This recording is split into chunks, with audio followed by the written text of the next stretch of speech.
looking for his girlfriend. Their car gets stolen. Of course their car gets stolen. But it's funny, like, they're just randomly walking down the street. By the way, when they first lost the car, they're like, oh shit, the car, oh shit. They had forgot about that car like after 5 minutes. They're just walking down the street having a good time, and then it's like, hey, that looks like my mom's car. Oh yeah, kids, let's get in the car and follow it and get it back. I was like, you know, just coincidences, random shit happen like that. That's how poorly written the movie is. Everything happens by coincidence. You know, Jonah Hill meets this girl that he used to go to college with.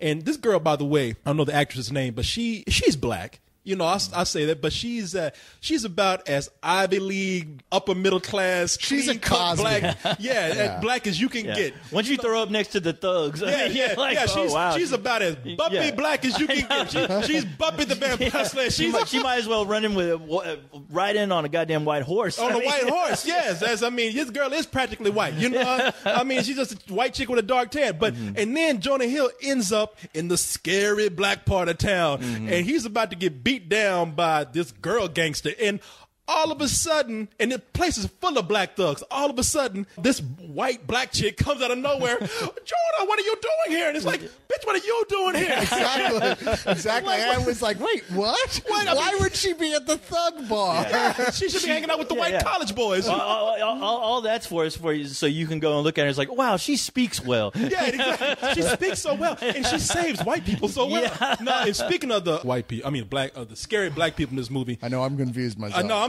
but after this movie, you can't help but be, especially after that scene I was just talking about. But, you know, speaking of the scary black people in this movie, ain't nothing I hate more in Hollywood than Hollywood black. And you know what Hollywood black is. It's like, it's even thugs, that would be too black for them. Like Jonah Hill keeps running to this girl who apparently has some history with where she doesn't like him. I'm not going to explain what it is. Just go see the movie and find out for yourself. But they just over gangster her. You know, I mean, she comes out and she has that thing where, you know, a white person wrote it where they're like, you know, oh, no, that's not scary enough. We got to make them, you know, like throwing all these words. And we got to make this shit Walmart scary. Yeah, exactly. You know, so she comes out and, you know, it's one of those things where, you know, when she's talking to Jonah Hill, she can't ever call him by his name in the movie, which is Noah. She's got to say, even though she knows him, she's got like, what you doing here, white boy? Talking to me like that? You better step off from something. You know, it's like I even love where she said, "Your kind is not welcome here." Welcome here,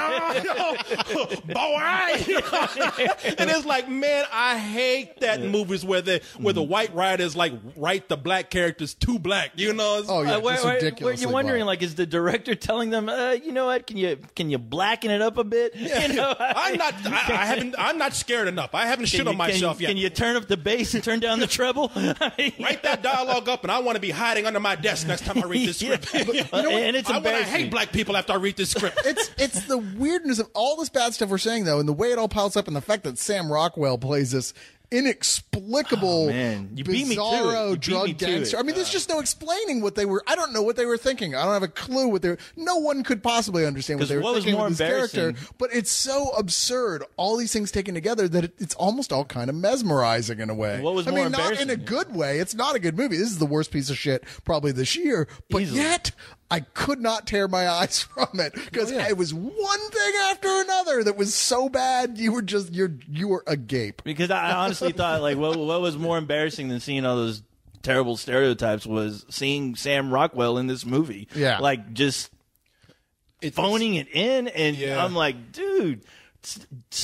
Wow, I would have fought. I would have called the lawyers and begged them, like, fought for this movie not to have played. Another reason why so fucking bad. This has to be an older film. It has to have been shelved because Rockwell is bigger now, and he probably wouldn't take this. He probably wouldn't do this, but you know, and what's so embarrassing about him being in the movie is just the situation that he's in. I mean, you mentioned comparisons to other films, like, you know, Adventures in Babysitting. They go to the black part of town and they have that scene there as they do in this film. But I was thinking about other movies that have, you know, throughout the course of one night, one long crazy adventure. After Hours. After Hours is one, and Go is one. Yeah. And Sam Rockwell, his role is taken directly out of Go. You know, see, I thought it was more True Romance. I was going to say the Gary Oldman character. I was thinking of.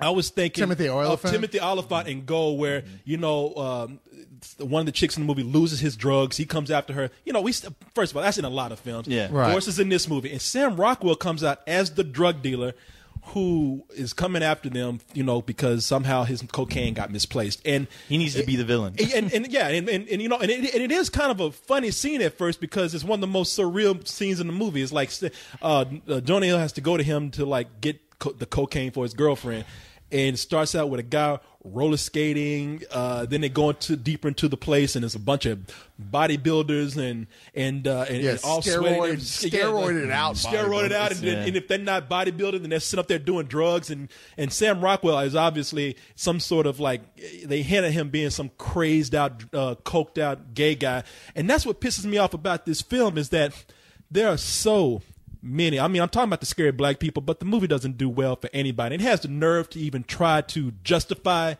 its stereotypes, its racism, it almost like its homophobic images by coming in and trying to balance that with messages. That's one of the things I hate about this movie. Every kid in this movie, it's 3 kids, so every kid gets a moment where Jonah Hill stops and fixes their shit. And fixes their shit. I gives him a speech, but then it's followed up by, kid, you're not so bad. You're special. Believe in yourself. Now let's go get that cocaine. Yeah. Because they had to fill their Adventures in Babysitting quota. Yeah. I mean, in Adventures in Babysitting, it made sense the way she came across to these kids, and they all became friends. Here, it's not till they go, fuck, we're running out of time, that they suddenly just knock all 3 out right in a row. Like, oh, and by the way, you're fixed because of this, and you're fixed because of this, and you're fixed because of this, and you know what? You've been able to go home the entire time. All you had to do was click your ruby heels together. I just say, what the fuck is this shit? There's no reason they should all get along at all. These kids should be terrified of this guy. Oh yeah. No, from the moment that he enters the scene and he's the way he's treating these kids and he doesn't. It's not 5 minutes before his girlfriend calls and says, "Give me some cocaine," and he's like, "Kids, I'm gonna steal your parents' car and we're gonna go get candy." And it's like, man, why am I supposed to care about anything after this? And that whole thing about, now there is one speech in this movie where I was like, this is admirable. I'm not going to say what it is, but there's a speech about homosexuality, and it's kind of a sweet speech. It is kind of a sweet moment. Yeah, telling somebody to be, don't be afraid to be who you are. And I'm like, wow, this movie does have a heart. And wait a minute, there's the gay stereotype on skates again. There's JB Smooth, or what's his name, JD Smooth. Amos and Andy pop in the frame. I'm talking about the guy from the black character that was hanging around with Sam Rockwell. Yeah, the guy who was JB Smooth. He's going through the whole movie. Hey, you better hope this motherfucker's and I'm just like, man, this movie is offensive. I hate to be that guy that's that sensitive, but no, it is because when I see it, I was like, whoa, okay. And the little El Salvadorian kid, the way he's just. Joe, I get you out. I kill you. I kill you. What is that? What's that word for asshole in Spanish? Cabrón, pendejo, cabrón, culo. I was like, man, why don't you just make this kid Speedy Gonzalez? I know. No, I was like, why don't you make him Sofia Vergara? She's pissed off this kid wanted a role. I'd be weirded out if that kid had huge tits. In this movie, I wouldn't at a certain point. Might as well. I mean, if you want just and let's pull back. I'm not even if you want. Just pull back the sensitivity level a little bit, and all you out there calling me a liberal and everything. But there's just so many types in this movie. There's the father that just doesn't give a shit about his son to the point like, man, that's harsh. Even for a character in a movie like this, would somebody really be that cold? The father of the family that he's babysitting for, just being a dick for no reason. They should have focused on the director who doesn't give a shit about his movie. Yeah, really. If you want to get down to it. Yeah, man. What can I tell you? There are some things I chuckled at. I even chuckled at some of the stereotypes in the movie, like that old dude that was watching the door. It's in the trailer. That guy's like, "Hey man, ain't no kids allowed in this place." He's like, "Hey man, I fly." Oh, you like to fly? Well, see, that was the only guy that got right. I know that guy. I see him every time I get pissed and I'm depressed and I go to the bar to drink. That guy. You a bad white boy. Wrong with yourself, bad motherfucker. I kind of like that guy. Some stereotypes are Keep playing. Keep your head high in the sky. No, man, this movie is poorly written and it poorly writes stuff that has been poorly written before it. I mean, this is stuff that we've seen before, taken to a whole new bad level, man. I mean, this is surreal bad. I almost gave it a fuck you because I was offended by it, but there were a few chuckles in there that I laughed at some of the stereotypes. So I said, you know what? I'm guilty too. And it's full of just complete unlikable characters. There's nobody for a black comedy, you need someone to root for. And this half-hearted thing that they did at trying to have a message or a heart in this movie, that's false and it doesn't work. This movie is full of shit, and therefore it is straight up some old bullshit. You know, it's funny because, like, I mean, on the outside, you're absolutely right. I mean, it's probably actually is a fuck you if you were just looking at, like, grade of movie. It's Z grade. But as I keep trying to emphasize, there's something about all the things about this film that are so horrible that they turn into this swirling miasma of hallucinatory I don't even know what it's like going to Willy Wonka land of badness. Hey, that's entertaining. But I don't understand, but I was with it because I couldn't wait to see how badly they were going to fuck up the next scene. A world of never-ending bullshit. In that end, it never lets you down. I mean, you're just like this early on. You're like, wow, this is bad. I got to see how bad this is going to get. And it's never like piss you off bad. You know, it's not like, oh, I'm angry because your expectations are so low from the. But, you know, I mean, come on, Jonah Hill going down on a girl is how it starts. You know, this film is not going to be like legendary. As soon as you think, is that the CG head of Jabba the Hutt coming up from that chick's vagina? No, that might as well have been the CG head of Jonah Hill. But it doesn't do like a lot of gross out jokes and stuff like movie like this usually does. That's true. That would have really pissed me off. It's just, I don't know what to tell you. It's just so absurd, especially with Sam Rockwell, whose character doesn't make any sense at all. It's like they just dreamed the entire thing. And I'm going to give this a low rental because, for God's sakes, you've got to actually see this thing. I mean, you really do actually have to see it. Just don't pay to see it if you can help it. It's that bad. I don't know. I'd be offended if somebody told me to download this. I mean, really, out of all the cool shit I can download, you're going to tell me to download this fucking movie to see some bad stereotypes and bad directing, bad editing, bad just about everything across the board? I mean, wiping my ass with this movie would be like wiping my ass with shit, and it doesn't make any sense. It makes no sense to do that. I gotta clean this shit off my ass. So, I better get some shit. I cleaned the shit. I tried to clean shit with shit, and that just doesn't work. So no, this movie's getting a major fuck you, and I mean a fuck you to this movie and the goddamn minivan that it rode in on. No, I mean I was really. I mean I've been sleep deprived for all day.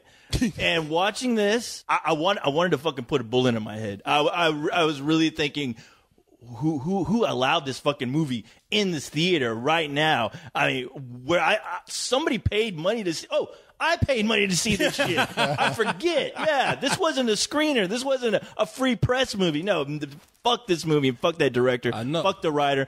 And fuck you, Jonah Hill, for sleepwalking through this whole goddamn movie. There wasn't a single moment of compassion from this guy dealing with the kids, only when it was written. And as soon as you felt like he got one moment right with talking to these kids, he would fuck it up with some stupid ass gag that he pulled out of his dick. I mean, I'm sorry. And plus it's Jonah Hill. It's Jonah Hill, and he's not trying. Yeah, it's like, I'm tired. Yeah. Rental.